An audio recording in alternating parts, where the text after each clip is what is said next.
Welcome to the Genealogy Gems podcast. It's a show filled with family history research strategies and techniques, news and entertainment, and inspiration. And I'm your host, Louise Cooke.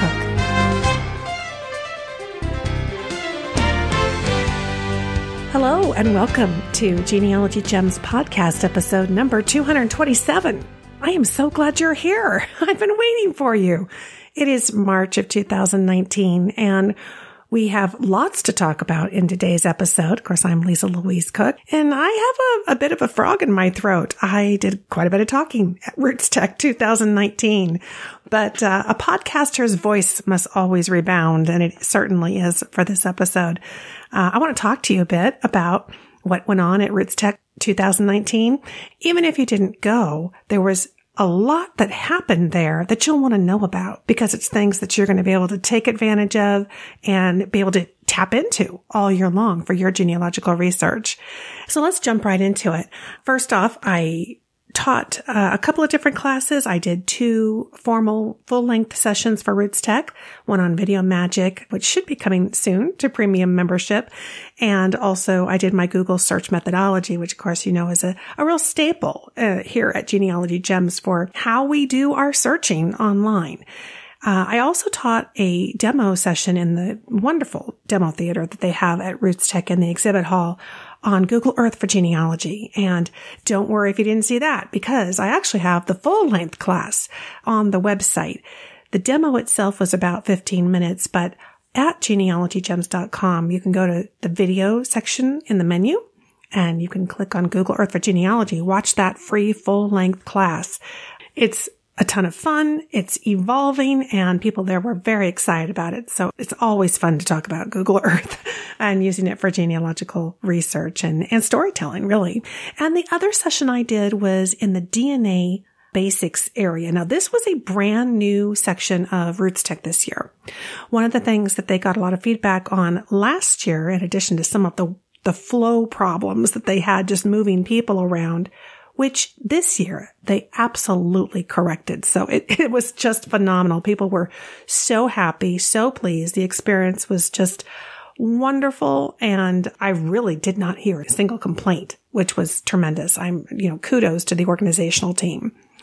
But the DNA Basics Center was added in response to many people who had been attending DNA sessions and just sort of felt left behind.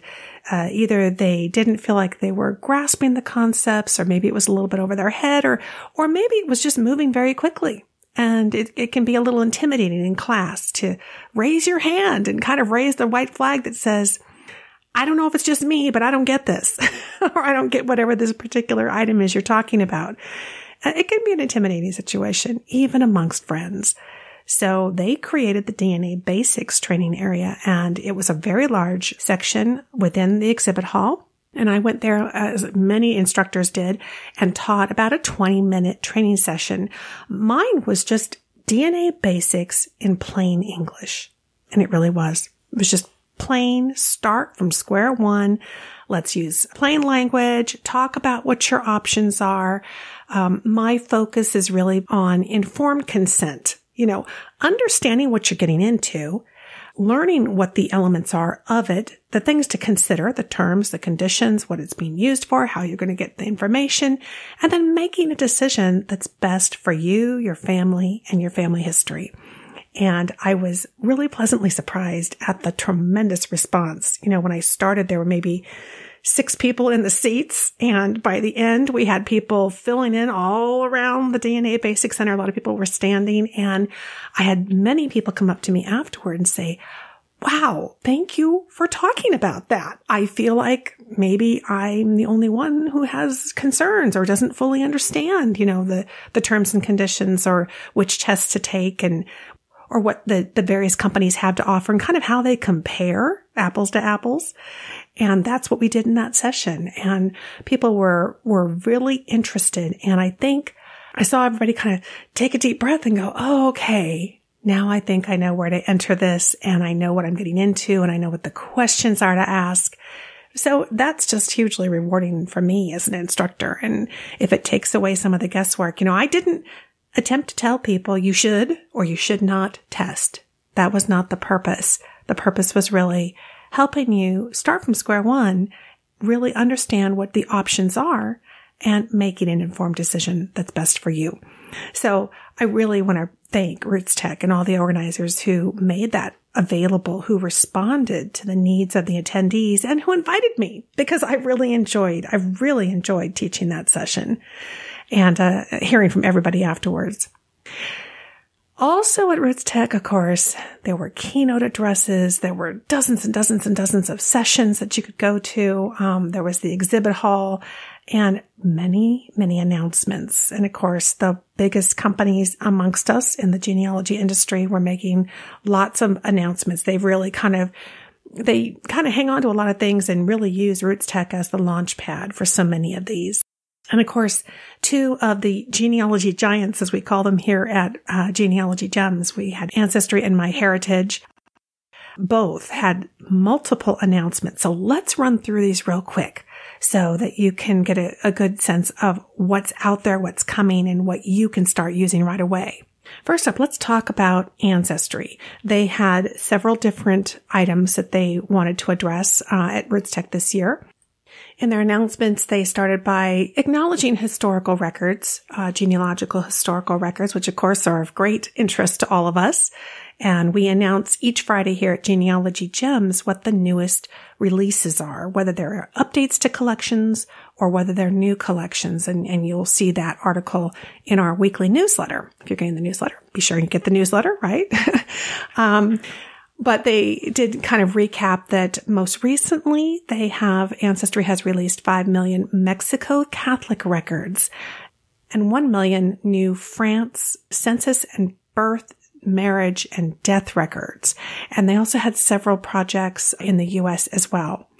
They also, at RootsTech, released the US WWII Draft Cards from 7 different states that their scanning team has been working on at the National Archives in St. Louis, and the fact that those are almost complete. And that means by early next year that the full set of WWII draft cards, all 33 million, will be exclusively available on Ancestry and their other website, Fold3. But one of the main announcements that they made was not really about new records themselves, but about how to work with records on the website. And they've announced the launch of MyTreeTags. And this new feature allows you to add tags to people in your family tree to indicate whether your research on them is confirmed or verified, or the tag could record personal details, something like never married. That could be a tag. You could also create your own custom tags to note that a person immigrated from Denmark or that they worked as a blacksmith. You can even use filters as you search your tree to see everyone with the same tag. MyTreeTags is one way that they want to kind of help you save time and enrich your ancestor profile. Prior to RootsTech, they had a call for many of us in the genealogy industry, and we had a chance to see this.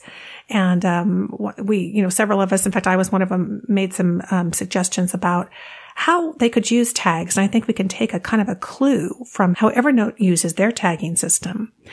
We don't have to think of a tag as just a description of that individual, but it could also be a tag used for what your next step is. What the process is in your research. So many times we have to stop right in the middle of something, and it could be really helpful to tag somebody as, here's the next step to take with that person. This person's information is pending, So be thinking about that. Be thinking about, particularly if you're an Evernote user, how you use tags in Evernote. I know I talk about in my Evernote classes on premium e-learning membership that we use tags for things like tagging notes with surnames, which of course you wouldn't necessarily have to do in Ancestry. But in Evernote, we tag surnames and locations and time frames and record types, but also action to be taken. And so be thinking about, kind of outside the box, how you could use particularly Ancestry's custom tags to help your workflow, right? To help you be more efficient. Also new with Ancestry is the new and improved DNA matches. Now, they've redesigned the DNA matches experience to try to help you make more discoveries more quickly. So now you can easily sort group, and view your DNA matches any way that you'd like to.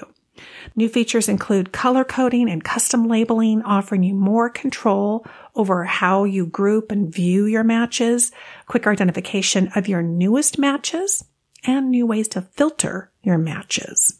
So that's the new and improved DNA matches at Ancestry. The other item that they announced was called ThruLines, and I think this is the one they were really excited about. They say in their press release, they know that you've spent valuable time trying to determine how you are related to your DNA matches, and they want to help make this effort more efficient. So ThruLines shows you the common ancestors who likely connect you to your DNA matches.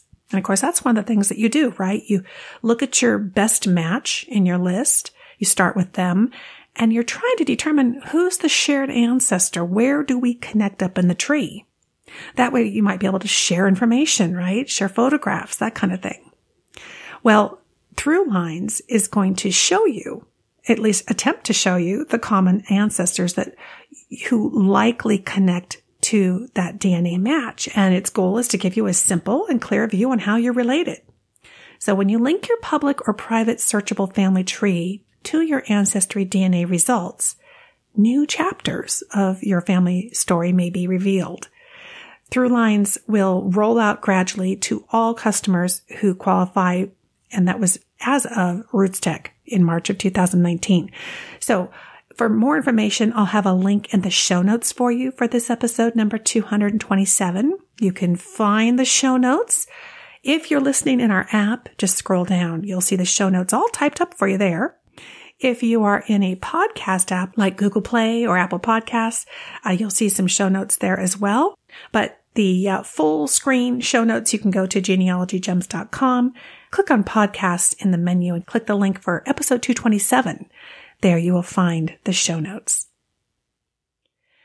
So a big emphasis on DNA and helping you find who your shared ancestors are with your best matches, help you get more new and improved DNA matches.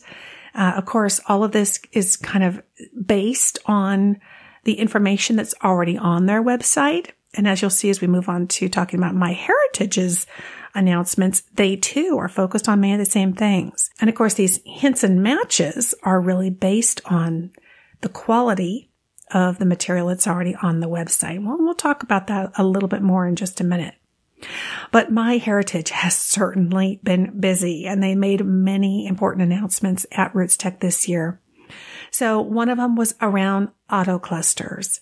And this is a new genetic genealogy tool that groups together DNA matches that likely descend from common ancestors in a very compelling kind of visual chart. It's an easy-to-use tool, helps you explore your DNA matches more efficiently in groups rather than as numerous individuals, and gain insight about branches into your family tree. And I know many of you have been hoping for a tool like this. AutoClusters is here. Now, we'll be talking a little bit more about AutoClusters a little bit later in the show, because I have Rand Sneer. He is the MyHeritage DNA product manager. He's the guy, okay, and who leads the charge on all of these new initiatives. He's going to be here today on the show. We recorded an interview with him at our Genealogy Gems booth in the exhibit hall. That was our grand opening event on Wednesday evening, and we've got it all recorded here for you to hear more of the details from the man himself. So we'll be talking about AutoClusters. Now, something else they announced also at RootsTech was their DNA Quest is now accepting applications again. So in March of 2018, just a year ago, they launched DNA Quest. And this was a pro bono initiative where they pledged to donate 15,000 DNA kits to adoptees and those seeking to reunite with family members who were placed up for adoption. Within a few months, all the DNA kits that they had allocated for the initiative were sent out, and the applicants shared with them many of their emotional stories of searching, their hopes, their family reunions. They shared this with MyHeritage, and you've probably seen some of these stories published out over this last year. MyHeritage says, our hearts rejoiced when some participants of DNA Quest were blessed with the fulfillment of their lifelong dream of reuniting with their family. And of course, we're talking their biological family, correct? Because of course, adoptive families are amazing, wonderful people who really help rescue kids. But I can appreciate that there's so many adoptees who are curious, who want to know who the biological family members are. Well, MyHeritage says that thanks to the free DNA tests that they gave them, many of them have been able to make those connections. So DNA Quest is the project, and new successes, they say, are still occurring as the database grows, which of course is part of this initiative, is growing the database so more people can make more matches. And they said following the success of the initiative, they have decided now to extend DNA Quest and donate 5,000 additional MyHeritage DNA kits for free to eligible participants. So to learn more about that, we also will have a link to their blog post with more information if you want to participate in that. MyHeritage also announced the completion of a 5-year project of digitizing every cemetery in Israel. So it's now the first country in the world to have almost all of its gravestones preserved and searchable online with images, locations, and fully transcribed records. And they've put all of this content online for free. So we'll have a link in the show notes for that as well. Congratulations to MyHeritage for accomplishing that project. Also, they've announced that Family Search and MyHeritage Tree Sync is now available. Now, this is only to LDS members. So if you're a member of the LDS church, you'll want to head to the show notes and get all the details on that. They announced that Genie GEDCOM import is now supported again. This has been one of the most requested features on Genie, and they're very excited to make it available to everyone. Now, a GEDCOM file is a standard file format. Now, this is used to save, transfer, and transport your family tree information, your data. Think of it as kind of the generic file format for your family tree database. If you use RootsMagic like I do, then you can save your file in a RootsMagic format, but you can also export it in a GEDCOM, making it very usable in many different places. Well, longtime users of Genie may recall that Genie previously allowed users to start a tree using their GEDCOM file, so they could export that file out of their database and upload it to Genie. But they disabled that feature in 2011 to avoid duplication of profiles in the World Family Tree. Well, MyHeritage, of course, now, who owns Genie, says our new and improved importer has been rewritten to import a few generations at a time, continuing only on branches where there are no matches to existing profiles on Genie. What's more, you can now import a GEDCOM file as a new tree, a new branch if you already have a tree, or onto any existing profile on which you have full permission to edit and add on to. MyHeritage says no longer will you need to endure the slow process of adding each individual one at a time to the tree. Now anyone can quickly add trees which didn't exist before on Genie, saving you valuable time and allowing you to focus instead on new research. So that is the Genie GEDCOM import, and we'll have a link with all the details to that on our show notes page. And finally, I think one of the most exciting announcements that MyHeritage made at RootsTech is around the theory of family relativity. This is a brand new feature. MyHeritage considers this a game changer in genetic genealogy, and I think they may be right. They say this unprecedented feature helps you make the most of your DNA matches by incorporating genealogical information from all of their collections of nearly 10 billion historical records and family tree profiles. So the system will offer theories on how you and your DNA matches might be related. Now, if you've taken a MyHeritage DNA test or you've uploaded your DNA results, let's say from Ancestry to MyHeritage, then this technology may offer astounding new information on your family connections. And as I said, Rand Sneer is here today to talk about this and tell you about the details. It's exciting because of the way in which it taps into so many different kinds of records that they already have, and the fact that it really still turns to you as the genealogist to make those final decisions. And that's an important part of this whole process when it comes to these DNA companies offering you these suggestions for who they think your shared ancestor is with a best match. So that is coming up very soon. And those are really the top announcements that came out of the big companies at RootsTech this year. We did make a bit of an announcement at our Genealogy Gems booth. We had 2 new items this year that we were very excited about. One is the update of my book, The Genealogist Google Toolbox. Now, it's been a couple of years since the second edition came out. So what I did prior to going to RootsTech was I really combed through the book. And what I discovered was not a lot had actually changed in terms of the tools that are discussed in the book or how I teach you to use them for family history. So content-wise, we really didn't have big changes. But what I did notice was a link here, a link there, a screenshot, the instructions.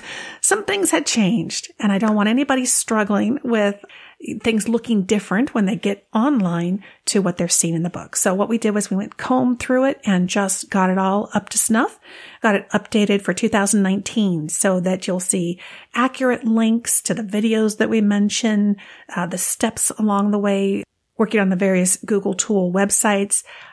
So this is not, I think if you have the original second edition, you probably don't need the updated version for 2019. But if you've been thinking about getting the book and felt like, well, maybe I ought to wait, this one is all up to date and ready to go. So I think you can very confidently say, great time to pick up a copy of it and get to busy making sure that you're maximizing what you can do with all of the various Google tools that are out there with tons of free content that can help you with your family history research.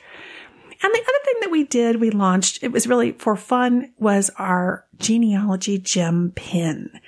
Now, if you have been a long-time listener, you probably want one of these because, gosh, about 10 years ago, we came out with this pin. It was a rhinestone pin. It says Genealogy Gem because you're a gem for being a listener. And we carried it for about a year or so. And I've been wanting to get back into jewelry. And you've noticed that we have a brand new line of jewelry on the website.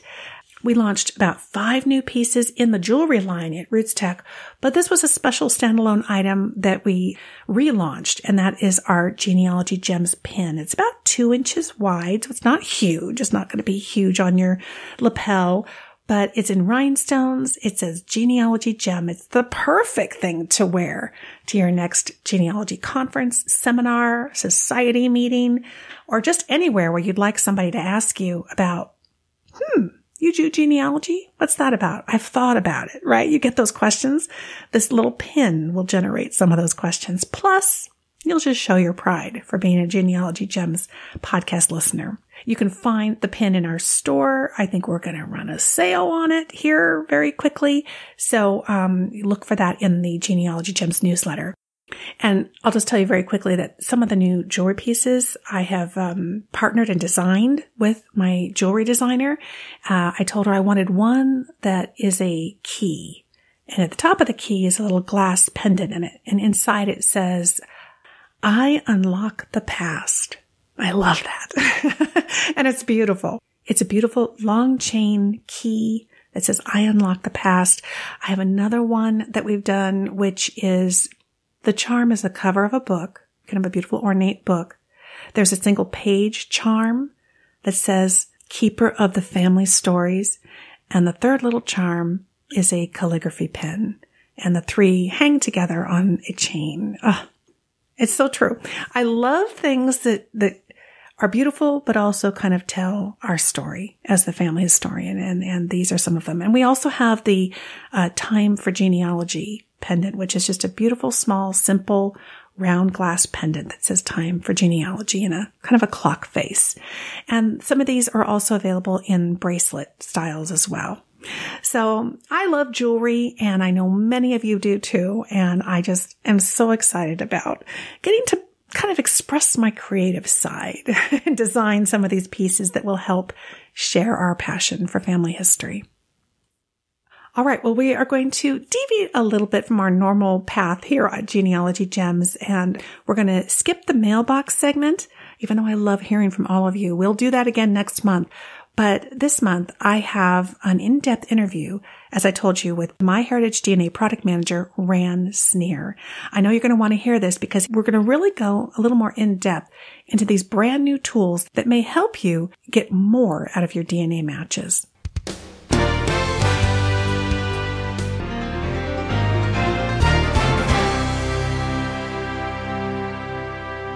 As I travel the world talking about genealogy, folks are always stopping me and asking for my advice on organizing and securing their family history research. And my standard answer is plant your family tree in your own backyard and share branches online. Planting your tree in your own backyard, it means keeping one master family tree in a software file right there on your own computer.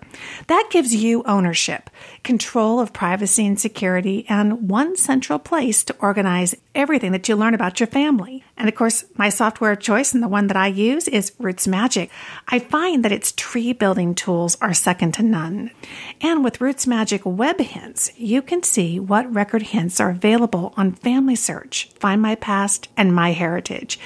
And now you have the ability to synchronize your RootsMagic database with your Ancestry tree and get those Ancestry.com web hints right there inside of RootsMagic. These are features that are really critical and they're exclusive to RootsMagic. So plant your tree today in RootsMagic and watch it grow. Get started at rootsmagic.com.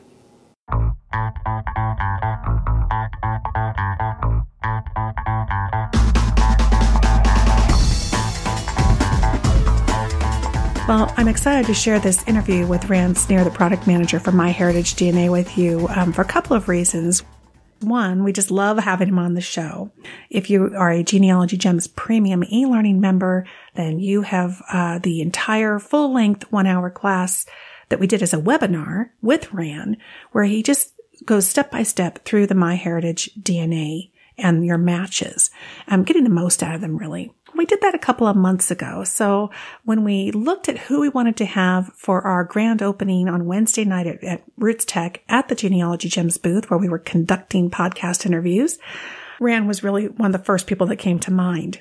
Now, one of the issues was I knew they were going to be making some announcements at RootsTech, and the Theory of Relativity was going to be one of them.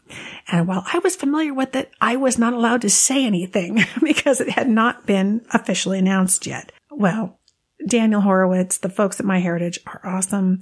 And somehow they managed to get the announcement out just a little bit early. And that meant that Ran and I were free to talk about it on Wednesday evening. So the audience at our booth were really some of the first people to hear about it direct from MyHeritage. So I want to bring that interview to you. Now, the scenario here is that at our booth in the past, we have done little mini sessions, classes at the booth where you could sit down and spend 20 minutes with us. And you've seen many of those classes recorded and on our Genealogy Gems YouTube channel. This year, some of the time frames that people had at the exhibit hall were a little shorter. So lunchtime was a little bit shorter and there was 30 minutes between classes. So we decided to kind of mix it up and go back to our roots, which is this podcast. This is my baby and my passion. And I really wanted to feature it this year. And I wanted to come away from RootsTech with some terrific audio for you here on the podcast. So we set up a whole new audio system. And folks came and gathered around and stood and watched as we sat under the lights and conducted some really fascinating interviews with some of the top folks in genealogy. This is one of those interviews, and it was the one that we did on the grand opening night. And so without further ado, let's talk to Ran Sneer, the product manager from MyHeritage DNA. Ran, have you done a podcast before? Yes, I've done one right here on Genealogy Gem. It wasn't a podcast. I was doing a webinar. A webinar, right. Yes. So it's not really considered one, right?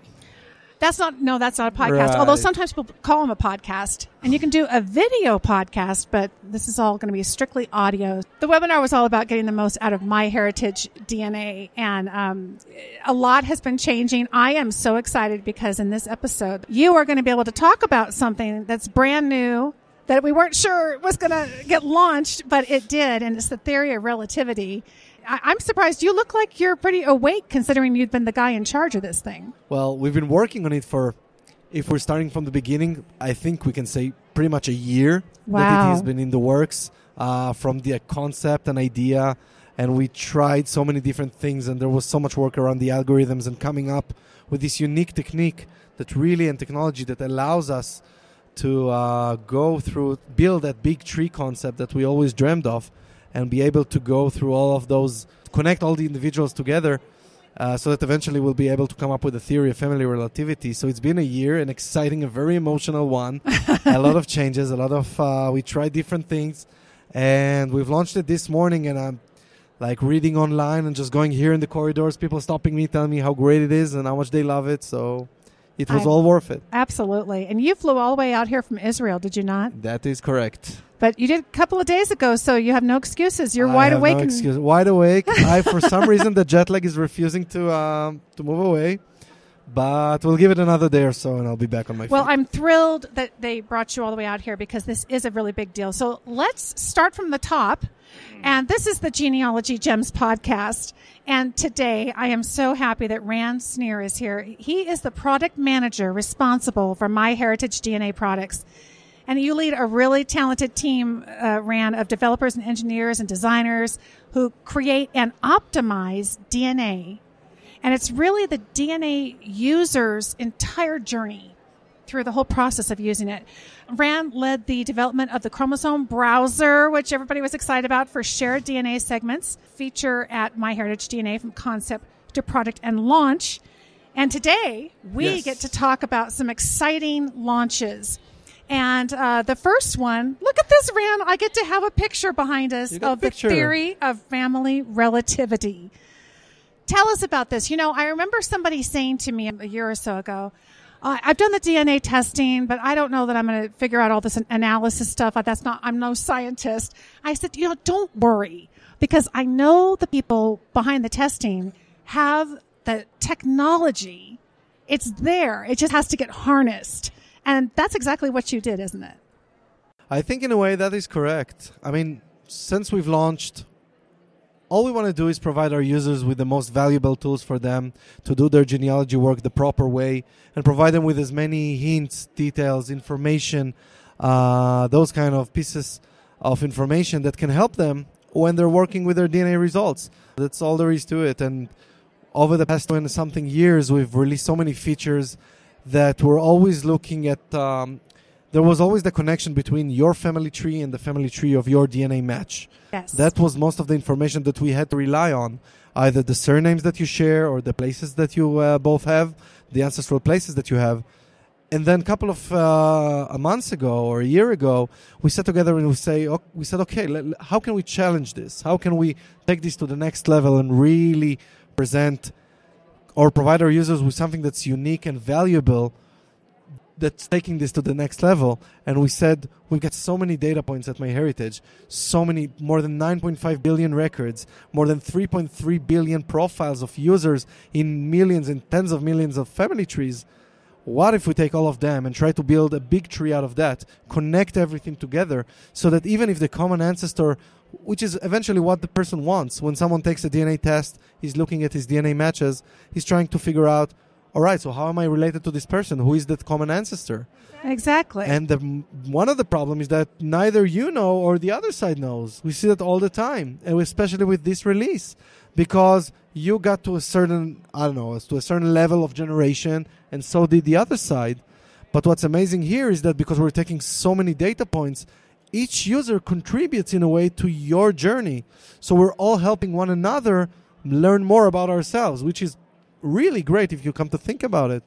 And this is what I think we achieved here. So in many cases, you go through trees you haven't even thought about, or records, or census records, for example, and you'll be able to find the common ancestor in a place that you haven't even thought of looking at.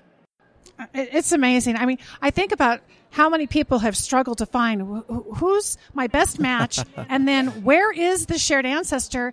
And of course, I'm thinking, they had the trees right there. You guys already had the data. You had the trees. You had the records. Now, I got a really wonderful opportunity to see it very quickly with Daniel Horowitz. He walked me through the theory of family relativity. and showed it to me on the website.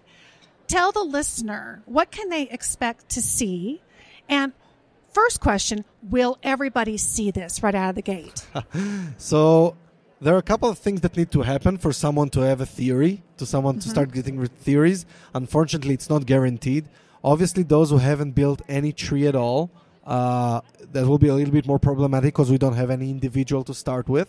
You have to have data to begin with. You have to have yes. something. Like the main problem that we had up till today is that you had to have a very rich family tree with a lot of surnames and places so that we can provide you with the best comparison that we could.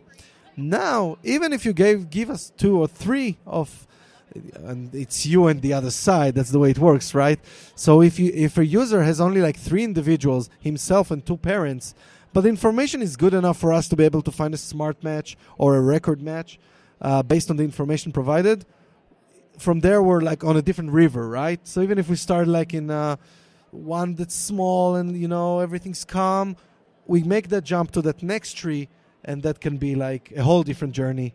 So did I hear in that answer that even if the match doesn't have a very far back tree, will MyHeritage take the leap to then also try to look for records that seem to be in common with what little they have, to say we think if you went further back? Yes, so that's exactly what we do. Wow. How are we doing that? So this is kind of cool. So let's assume for a second that I'm a new user. I took a DNA test and I started building my tree. I added my mom and my dad, and I got tired. I simply dropped off. All right, so this is all I gave, but I gave my father's birthday, and now there's another tree on MyHeritage with another person who holds the same name, and the dates kind of make sense because my aunt, she built it, right? She built that tree, and that's a very rich tree, and then we can go 3 generations up. And then let's say she got tired, but there's another tree, and in that tree, my great-grandparent exists. So what we're doing with the theory of family relativity, and it's really cool when you see it in the eyes, is that we're just jumping from different sources, let's say. So we're starting at your tree that has only 3 people, but we find the same person in that tree and in another tree, and we make a jump. And then we continue to travel up, to climb up the tree, and then make another jump, and maybe to a census record or some military document that lists connection between people. And we can take another, and then we have another a piece of information to work with. And we jump on and on and on up until we can find a theory. That's exactly why we chose that name. A theory of family relativity, a suggested explanation how you and your DNA match might be related.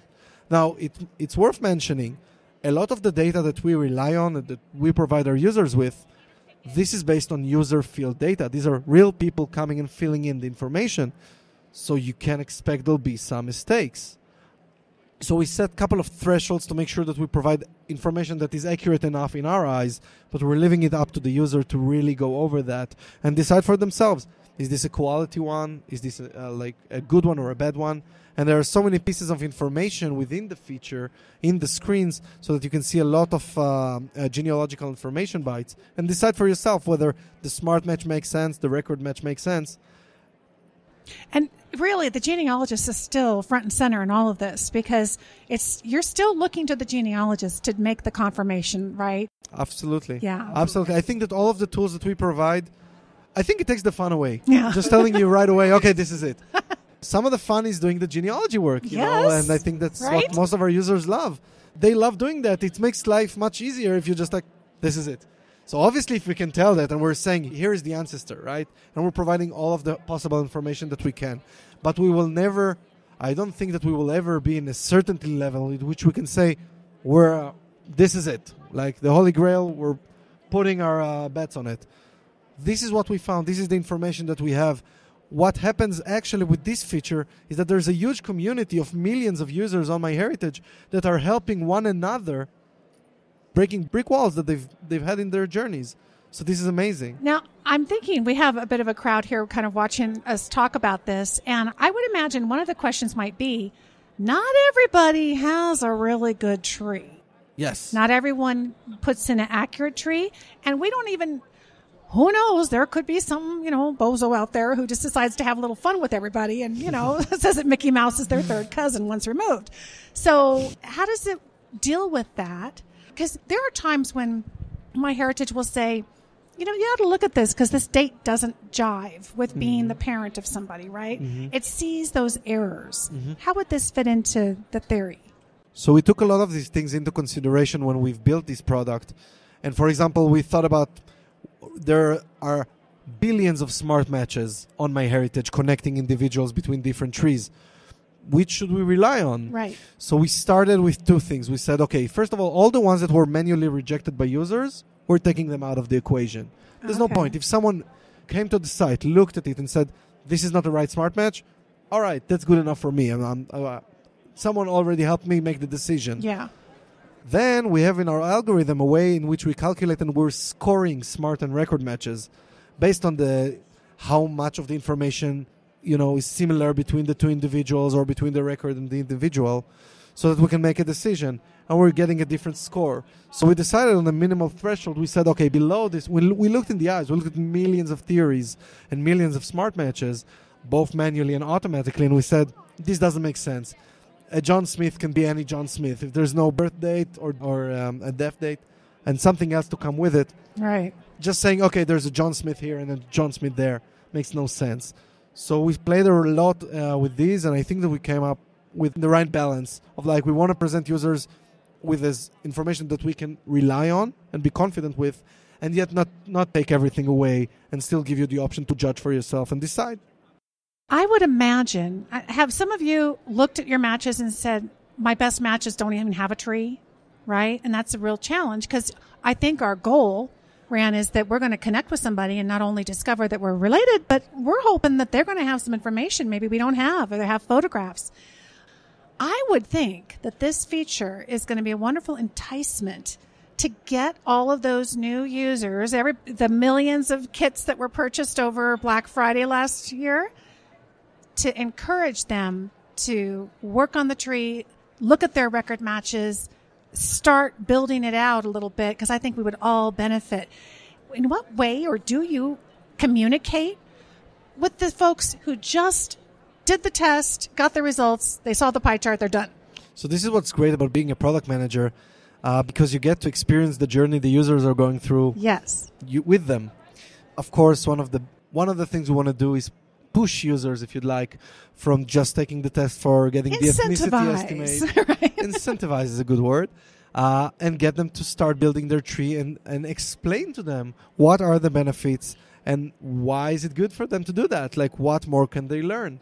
And I can tell you that I think that we see, I feel safe saying that we see a very positive trend of people who took the DNA test for just the ethnicity purpose or whatever it is, and they're showing more interest these days in starting a family tree or looking at a specific record or those kind of things. And I agree with you that I think that the theory of family relativity, which makes life easier for a lot of people because it saves you the trouble of going and researching yourself, which is also something that the younger generation, I'd say, is more fond of. Yeah. So I think it makes it easier for them and gets them in touch, I'd say, Awesome. with the genealogy part.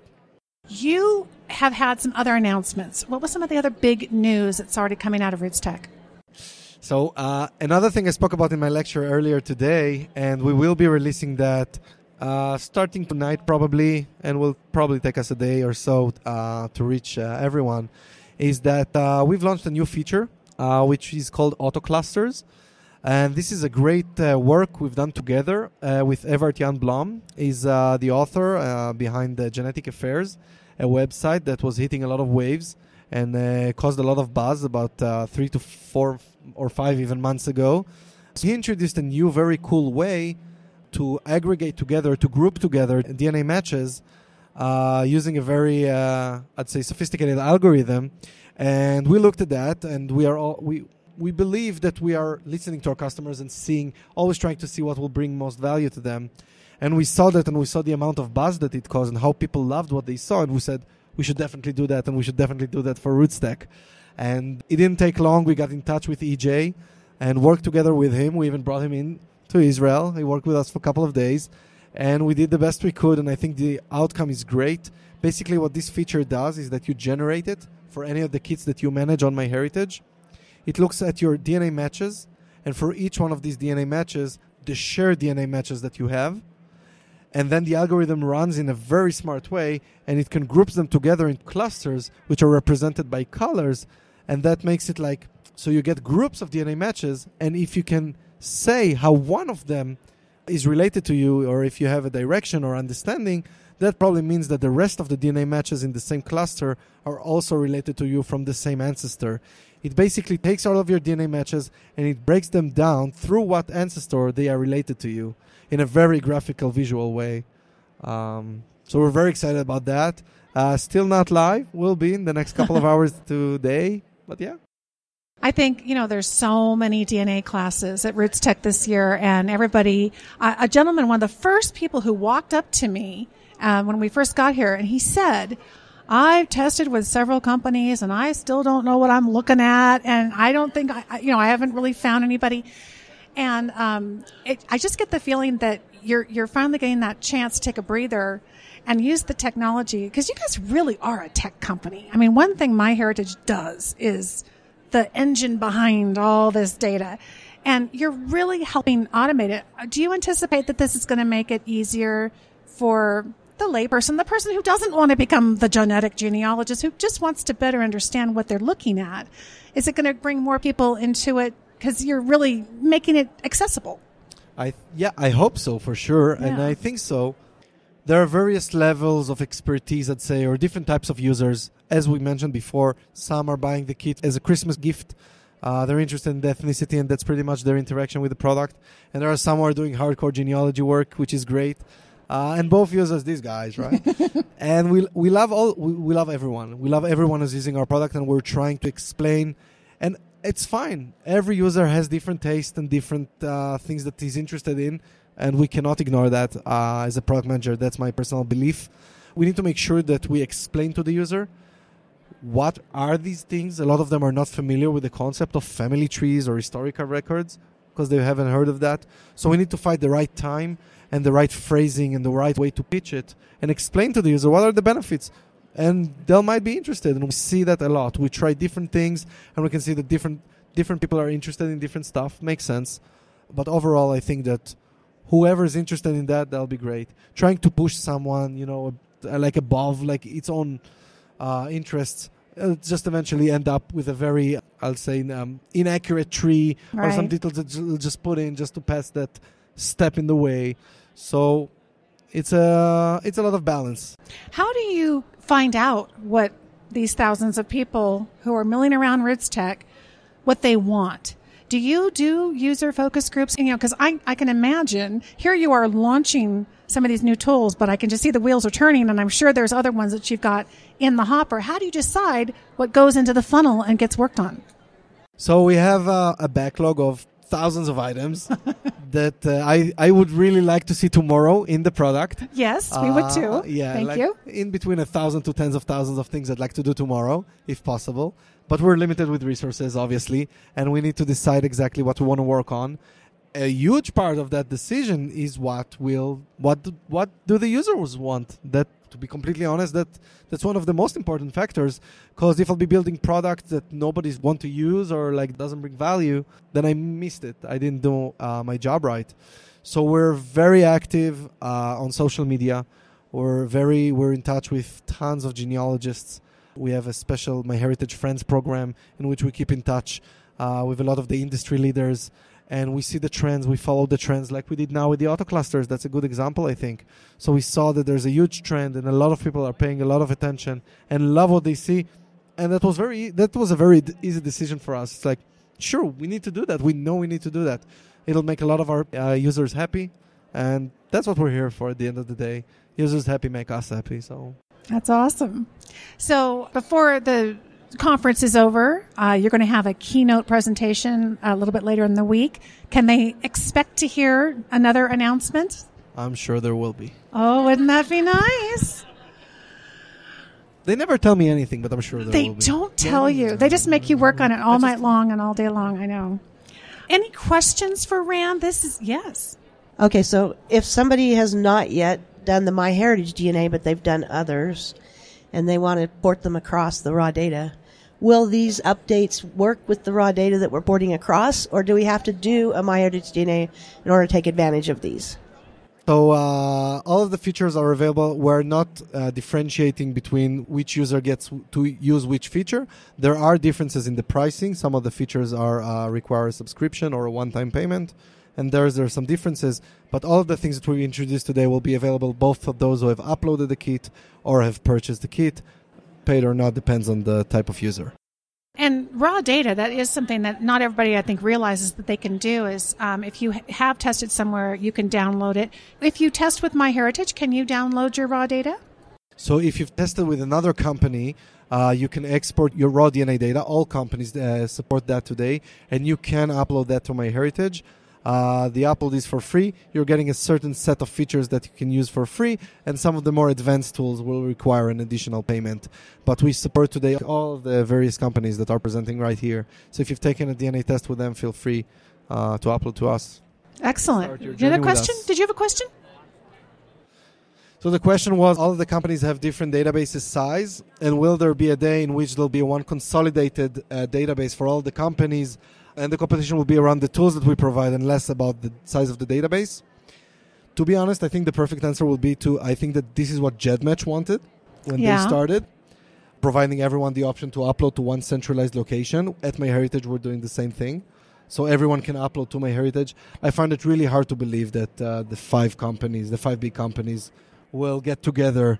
As much as this sounds fun, wishful thinking, right? Perfectly get. But not all of them allow upload. That is correct. And so it's a real benefit, I think, that you can upload your raw data into MyHeritage. But got to build your tree too, right? One of the greatest things is that exactly what you said, because we allow the option to upload from other vendors. Actually, this is how we started before we even started selling our own kit. And the most amazing stories are the ones who have taken a test with one company or the other, uploaded to MyHeritage, and found a distant relative that they didn't even think of looking. They couldn't find him in any other database.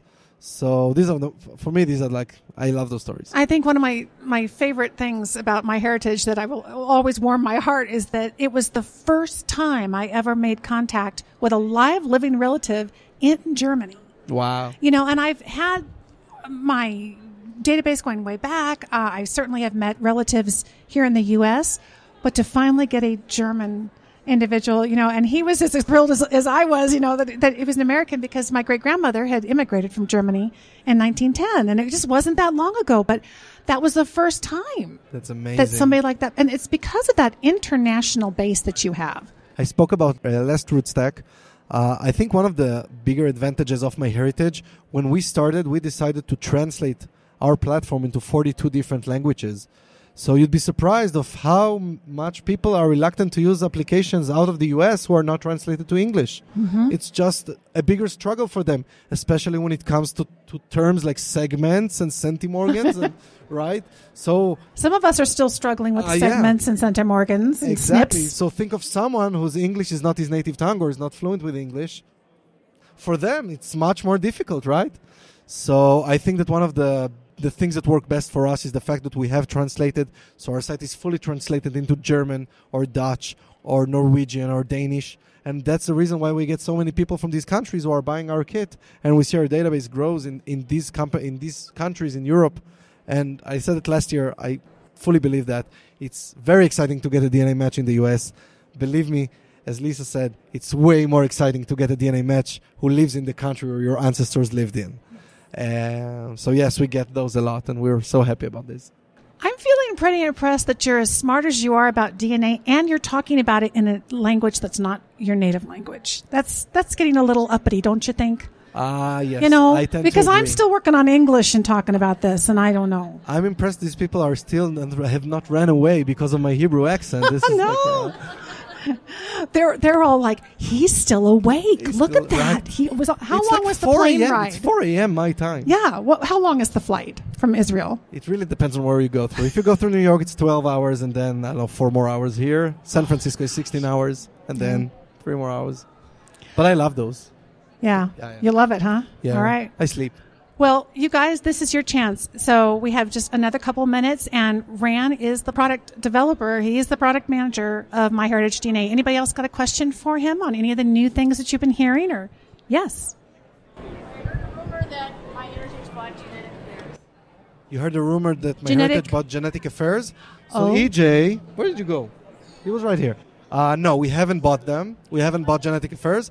I did mention that for the AutoClusters feature that we just released, we worked together with EJ Evert Jan Blom, who is the author behind Genetic Affairs. He's the owner of Genetic Affairs, and we've collaborated with him, MyHeritage. So we've known each other very well for the past couple of months working on that.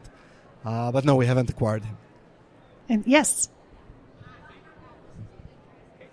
You know, Rand, she's asking the question about the postage stamps. And when I was in Oslo, and as you were in Oslo, Norway in November at the first MyHeritage Live conference, Gilad, your CEO, was talking about that. So address that because it's a fascinating subject.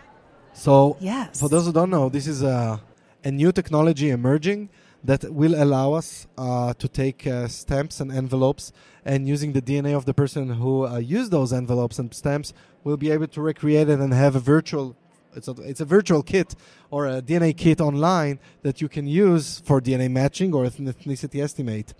And we're working on that, as Gilad mentioned in November. There's a lot of obstacles. This is very new, and it's taking more time than we initially hoped it would. But we're super excited about that. And Well, he has once a we'll lot of have something to motivation update about, because we will. he has letters and important documents and things. He's dying to get the DNA off the stamps. And I know people ask oftentimes, you know, can I give hair? Can I send in my grandma's comb? You know, I suppose there are probably testing companies out there that do that, but I bet it's very expensive. Yes, so I think there are two things. One, have a working technology that does that in a sufficient quality to be used for genealogy. Yes. That's also important. If you'll take, for example, DNA from a stamp and you end up with 1,000 SNPs that you were able to read from that, that's not really valuable for doing genealogy work, maybe for something else. So one is make progress with that, and the second one is make it so that the price is appealing for the end user. Because if it's going to be in the thousands of dollars, very few going to use it. Yeah. So, but DNA started very expensive. It and did. Today it's Remember like the days. the number one Christmas gift or Black Friday gift. So. And the price came down. We price loved goes it. down. Making it more and more accessible. You are making DNA results and understanding your matches more and more accessible. Thank you. Mm-hmm. We've been talking about the theory of relativity, which I think is very exciting. And we're going to keep our eyes on you and what you're doing. But thank you so much for joining us here on the podcast. My It's pleasure. just such a pleasure to meet with you again. Thank you, Lisa. Thank you. Thank you, everybody.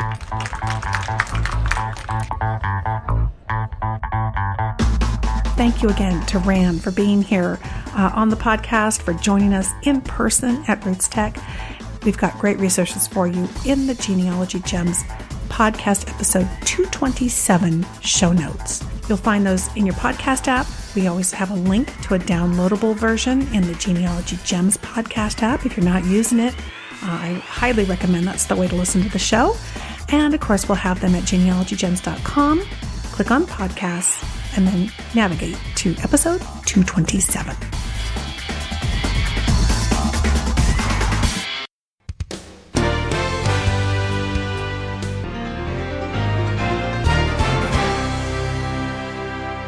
Our sponsor for this episode is MyHeritage. They have over 70 million members worldwide. Now, if you're serious about making connections in the country where your ancestors once lived, hands down, MyHeritage is the place that you want to be. I uploaded my family tree hoping for a breakthrough in my German family line, and that breakthrough happened really quickly.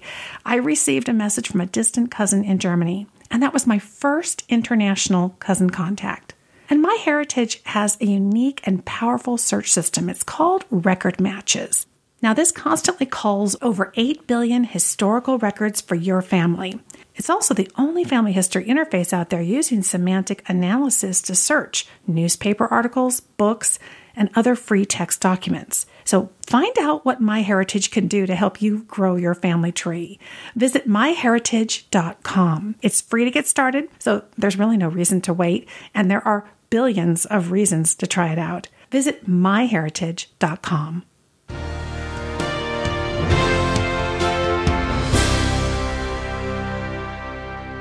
Well, the hour has flown by. You are totally up to speed on what happened at RootsTech and all of the different tools and records that are now available to you online.